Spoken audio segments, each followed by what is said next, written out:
Well, I thank you, Mr. and Mrs. Webb, but I'm afraid I'm going to have to interrupt here again. You see, we want to know how all this began, this wedding, this plan to spend a lifetime together. I'm awfully interested in how big things like this begin. Well, you know how it is. You're 21 or 22 and you make some decisions and then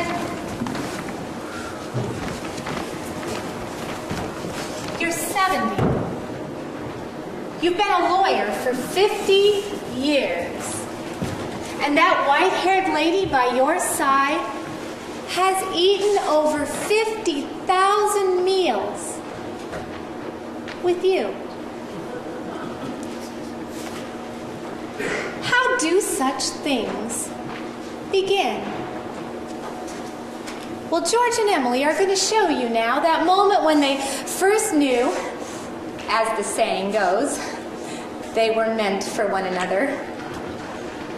But before they do that, I'd like each of you to remember back to when you were very young. And in particular, to those times when you were first in love. When you were like a person sleepwalking and you didn't quite see the street that you were walking in, and you didn't hear what people were saying to you. You were just a little bit crazy. Will you remember that, please? Good. Now, George and Emily will be coming out of the high school any minute. George has just been elected president of the senior class, so he'll be president all next year. And Emily's just been elected secretary and treasurer. Ah, yeah. There they are. They're coming down Main Street now. Goodbye. Oh, Ernestine, can you come over tonight and do Latin? Isn't that Cicero the worst?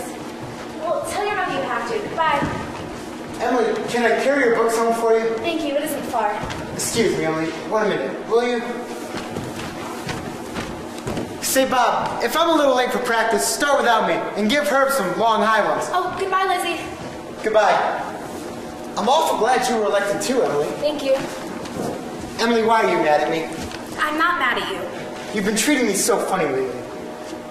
Since you asked me, I might as well say it right out, George. Oh, goodbye, Miss Corcoran. Goodbye, Miss Corcoran. What is it? I don't like the whole change that's come over you in the last year, and I'm sorry if that hurts your feelings, but I've just got to tell the truth and shame the devil. A change? What do you mean, a change? Well, up until a year ago, I used to like you a lot, and I used to watch you while you did everything because we'd been friends so long. And then you started spending all your time in baseball, and you never stopped to talk to anyone anymore, not to really talk, not even to your own family you didn't. And George, it's a fact. Ever since you've been elected captain, you've gotten awfully stuck up and conceited, and all the girls say so. And it hurts me to hear them say it, but I gotta agree with them, because it's true. Gosh, Emily. I never knew that such a thing was happening to me.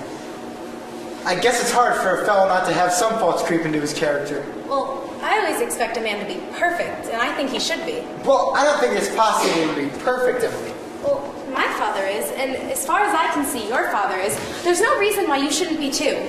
Well, I feel it's the other way around. Men are naturally good, but girls are. Well, I'll have you know right now that I'm not perfect. It's harder for girls to be perfect because, well, we girls are more nervous. Now, I'm sorry I said all that about you. It's not true. Emily. No, and suddenly I feel it's not very important anyway. Emily, would you like to get an ice cream soda or something before you go home? I would.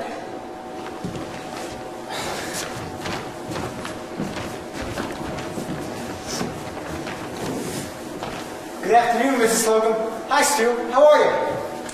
Hello, George. Emily. Emily Webb, have you been crying? She got an awful scare, Mr. Morgan. That hardware store wagon almost ran over her. Everybody says Tom Huckins drives like a crazy man. Oh, sure does. Here, have a drink of water.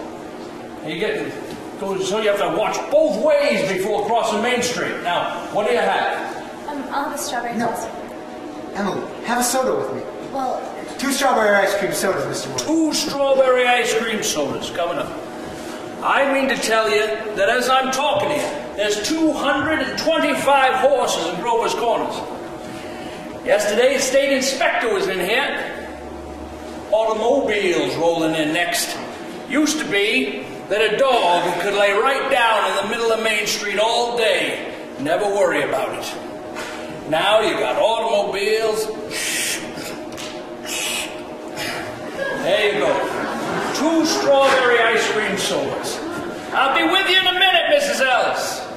Here you go. Now enjoy. What do you have? They're so expensive. No, Emily, don't think of that. We're celebrating our election.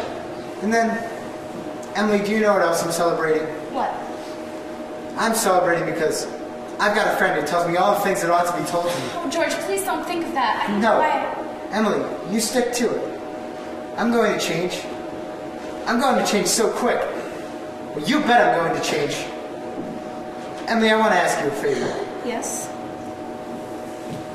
If I go away to agricultural school, will you write me a letter every once in a while? I certainly will. I certainly will, George. It certainly seems like being away 3 years, you might get out of touch with things in Grover's Corners.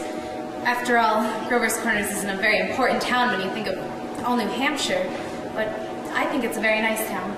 The day wouldn't come where I wouldn't want to know everything about our town. Well, I'll try to make the letters interesting. You know, Emily, every time I meet a farmer, I ask him if it's a good idea to go away to agricultural school, to be a good farmer. Why, George? Yeah, and some of them say it's even a waste of time. You can get all that information anyway, in the pamphlets that the government sends out. And my Uncle Luke's getting old. He's about ready for me to start taking over the farm tomorrow if I could. My. And like you said, being away all that time and meeting other people. Well, gosh, Emily, if anything like that can happen, I don't want to go away. I figure you're as good a friend as I've got. I don't need to go meet the people in other towns. But, George, maybe you should go to agricultural school and learn about cattle judging and soil and all of those things. Emily, I'm going to make up my mind right now. I won't go. I'll tell Pa about it tonight. Why, George, I don't see why you have to decide right now. It's a whole year away. Emily, I'm glad you spoke to me about my character like you did. What you said was right. But there was something wrong in it. That's when you said that I wasn't noticing people in. Well, you, for instance. Why, you said that you were watching me with everything I did. Truth is, I was doing the same with you. Why, sure. I always thought of you as one of the chief people I thought about. Every day I made sure where you were sitting on the bleachers and who you were with. And for 3 days now, I tried to walk home with you. The other day I was waiting by the wall, and you walked home with Miss Corcoran. Oh, George, life's awful funny. How could I have known that? Emily, I thought... I'm going to tell you why I'm not going to agricultural school. I think that once you've found a friend who you're very fond of, and a friend who's very fond of you too, and, well, a friend who likes you well enough to be interested in your character, well, I think that's just as important as college is, and even more so. That's what I think. I think that's very important, too. Emily, if I do improve and make a big change, would you be, I mean, could you be? I am now. I always have been. Well, I guess this is an important talk we've been having. Yes. Yes. Wait 1 minute, and I'll walk you home.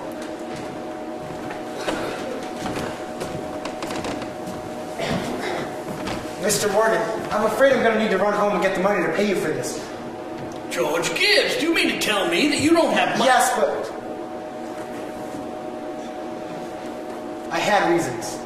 Yes, reasons. Here's my gold watch. No, George, keep your gold watch. I trust you. I'll be back in 5 minutes. I'll trust you 10 years, George, not a minute later. Thank you. Got over your shock, Emily? Yes, Mr. Morgan. This is nothing. I'm ready.